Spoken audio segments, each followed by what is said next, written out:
सत्यभामा मैया अपने कक्ष में अपने भवन में विराजमान हैं। जैसे नारद जी महाराज पहुंचे, मैया ने कहा नारद जी बड़े दिन बाद आए आप।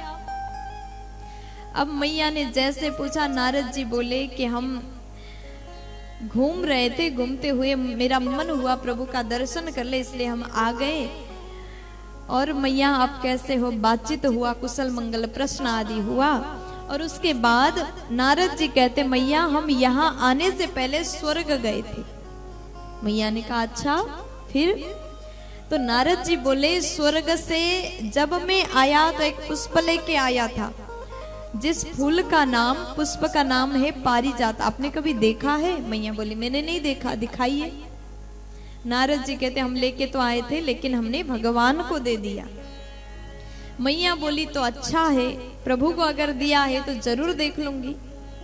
और जैसे इतना मैया ने कहा, नारद जी बोले माँ देख लीजिएगा, वो पुष्प इस समय माता रुक्मिणी जी के केस में शोभा दे रहा है, अति सुंदर लग रहा है।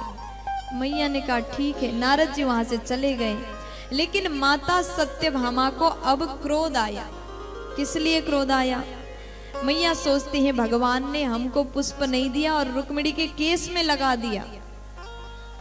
अब मैया को लगा कि भगवान हमको उतना नहीं प्रेम करते जितना रुक्मिणी जी को करते हैं। अब मैया को अत्यंत क्रोध आया, गुस्सा होकर के बैठ गई। भगवान जैसे आए, मैया कुछ बोलती नहीं, क्रोध में दिखाई दे रही है। तब भगवान ने पूछा देवी क्या बात है, क्यों नाराज हो? भगवान पूछ रहे, माता सत्यभामा कहती है कि प्रभु आपने हमको फूल नहीं दिया, इतना प्रेम नहीं है हमसे आपको, तो कम से कम एक बार दिखाई देते। रुक्मिणी जी को पुष्प देना था, उनके केस में पहनाना था, तो एक बार हमको भी दिखा देते। और यहाँ भगवान बोले देवी आपको पुष्प ही क्या, आपके लिए आप बोलो तो पारिजात का पूरा पेड़ ही ला करके आपके आंगन में लगा दूंगा। प्यार से बोलो राधे राधे। अब जैसे भगवान ने कहा पुष्प तो क्या, पेड़ ला करके आपके आंगन में लगा दूं। तब मैया ने विचार किया भगवान तो हमसे ज्यादा प्रेम करते हैं। मैया बोली चलो प्रभु तो अभी जल्दी से चलते हैं और पेड़ हम लेकर के आएंगे। भगवान बोले ठीक है चलिए। प्रभु स्वर्ग में गए हैं और स्वर्ग जाकर के भगवान ने इंद्र से युद्ध करके पारिजात का पेड़ लेकर के द्वारिकापुरी आए। और भगवान ने सत्यभामा मैया के आंगन पर पेड़ को लगा दिया, जिस पुष्प से माता नित्य प्रति श्रृंगार करती है। एक बार भगवान अपने बच्चों को लेकर के खेलने के लिए उपवन में चले गए। एक दो पवनम राजन जगमोर यदु कुमार का बिहर तुम सांब प्रद्युम्न चारु भानु गदादयः। एक दो पवनम राजन, एक बार उपवन में भगवान अपने बच्चों को लेकर के खेलने चले गए। जैसे भगवान बच्चों को लेकर के खेलने गए तो भगवान ने कह दिया कि आप लोग वहां खेलो, हम यहाँ इंतजार कर रहे हैं। तो भगवान के बच्चे खेलने के लिए बगीचे में गए हैं और आपस में बड़े प्यार के साथ में क्रीड़ा कर रहे हैं, खेल रहे हैं। खेलते खेलते भगवान के बच्चों को प्यास लगी और पानी पीने के लिए भगवान के बच्चे, बगल में कुआं था वहां गए तो वहां पर जल नहीं था, कुआं खाली था। लेकिन उसी कुएं पर एक गिरगिट मरा हुआ था, एक गिरगिट था। अब जैसे बच्चे आकर के पिताजी से कहते पिताजी हम पानी पीने के लिए गए थे लेकिन वहां पर एक गिरगिट है। और जैसे भगवान गए देखा एक गिरगिट है, भगवान के स्पर्श होते ही वो गिरगिट योनि से मुक्त होता है, दिव्य रूप धारण करता है। भगवान ने कहा आप कौन हैं? तो उसके बाद में वो कहते हैं नृगो नाम नरेंद्रो मिक्ष्वाकु तनया प्रभो दानी स्वाख्यायमानेषु यदि ते कर्णमास्पृशम्। आज राजा नृग कह रहे हैं, नृगो नाम नरेंद्रो, हम नृग नाम के राजा हैं। प्रभु आप हमको नहीं जानते क्या? हम तो हर जगह फेमस हैं। भगवान बोले ऐसा आपने क्या किया है? आपने कैसे नाम कमाया है? तब राजा कहते हैं दानी स्वाख्यायमानेषु, हमने जीवन में इतना दान किया है, दान से ही हमारा नाम चारों ओर फैल गया। भगवान बोले अच्छा तो बताइए आपने क्या दान किया? तब राजा कहते हैं मैंने गौदान किया है। भगवान बोले अगर आपने जीवन में इतना गौदान किया है तो आप गिरगिट कैसे बन गए? तब राजा बोले कि प्रभु एक गलती हो गई। भगवान ने पूछा कितना गौदान किया आपने? तब राजा बोले प्रभु इतना गौदान किया जिसका कोई गिनती ही नहीं है। यावत्य हसिकता भूमेर यावत्यो दिवितारका यावत्यो वर्षधाराश्च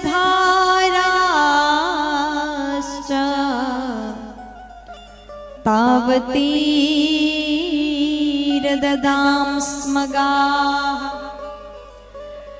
जिस प्रकार धूल के कण को नहीं गिन सकते, जिस प्रकार आसमान के तारा को नहीं गिन सकते, जिस प्रकार बारिश के बूंद को नहीं गिना जा सकता, उसी प्रकार हमने कितना गौदान किया जिसका कोई गिनती नहीं। जैसे भगवान ने सुना तो पूछते हैं तो आप कैसे गिरगिट बन गए? तब राजा बोले प्रभु एक गलती हमसे हो गई। सुखदेव जी बता रहे हैं राजा नृग ने भगवान को बताया प्रभु एक बार हुआ क्या, हमने अपने गौशाला से एक ब्राह्मण देवता को गौदान में दे दिया।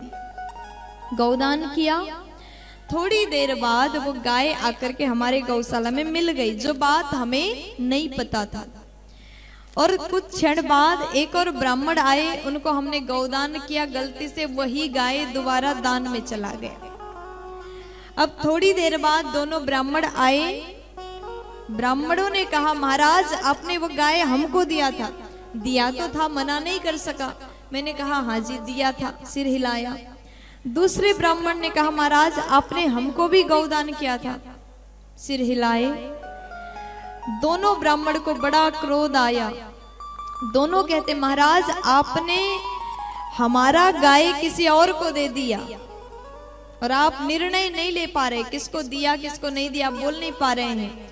आप गिरगिट के समान सिर हिला रहे हैं, इसलिए आप गिरगिट बन जाओ। ब्राह्मणों ने श्राप दिया, इसी कारण महाराज नृग इतना ज्यादा गौदान करने के बाद भी गिरगिट बन गए, जैसे राजा ने बताया। उसके बाद बोले कि प्रभु आज आपके दर्शन को पा करके हम धन्य हो गए और महाराज भगवत धाम को प्राप्त करते हैं। तब भगवान ने अपने बच्चों को कहा कि अभी अभी जो हुआ आप लोग को समझ में आया? बच्चे बोले पिताजी हम समझ गए। भगवान बोले क्या समझ में आया? तब यहाँ भगवान ने बच्चों को पूछा है। बच्चे बोले कि किसी का भी धन हरण नहीं करना चाहिए। तब भगवान बड़े अच्छे से उपदेश कर रहे हैं। स्वदत्ताम परदत्ताम वा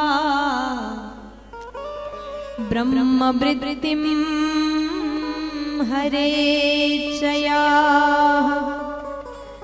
षष्ठी वर्षा सहस्राणि विष्ठायां जायते कृमि। आज भगवान बोले स्वदत्ताम परदत्ताम हुआ, खुद का दिया हुआ हो या फिर किसी और का दिया हुआ, अगर ब्राह्मण का धन आपने हरण कर दिया तो 60,000 वर्ष तक, षष्ठी वर्ष सहस्राणी यानी 60,000 वर्ष तक विष्ठायाम जायते कृमि, मल में कीड़े बन के रहना पड़ता है। इसलिए जीवन में चाहे कुछ भी हो जाए, ब्राह्मण का धन हरण नहीं करना चाहिए। प्यार से बोलो राधे। इसलिए अपने जीवन में ब्राह्मण का सेवा करने की स्वभाव बनाइए। जितना हो सके ब्राह्मणों का सेवा करिए, ब्राह्मण के चरण में भक्ति करिएगा। लेकिन आजकल हम धीरे धीरे इस बात को भूलते जा रहे हैं। देखो, हमारे पूर्वजों ने हम सभी को यही सिखाया, ब्राह्मण का सदैव सम्मान करना चाहिए, सदैव पूजन करना चाहिए। ब्राह्मण भगवान के मुख हैं, इसलिए सदैव ब्राह्मण का सेवा।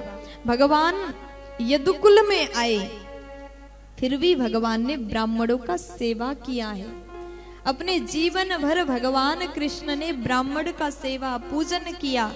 भगवान हम सबको बताना चाहते हैं, साथ में अपने बच्चों को समझाते, ज्ञान देते हैं, चाहे जीवन में कुछ भी हो जाए, ब्राह्मण का अपमान भूल से भी मत करना। इसलिए ब्राह्मण सर्वथा पूजनीय होते हैं। इस प्रकार सुंदर कथा सुखदेव जी महाराज ने राजा परीक्षित को सुनाया।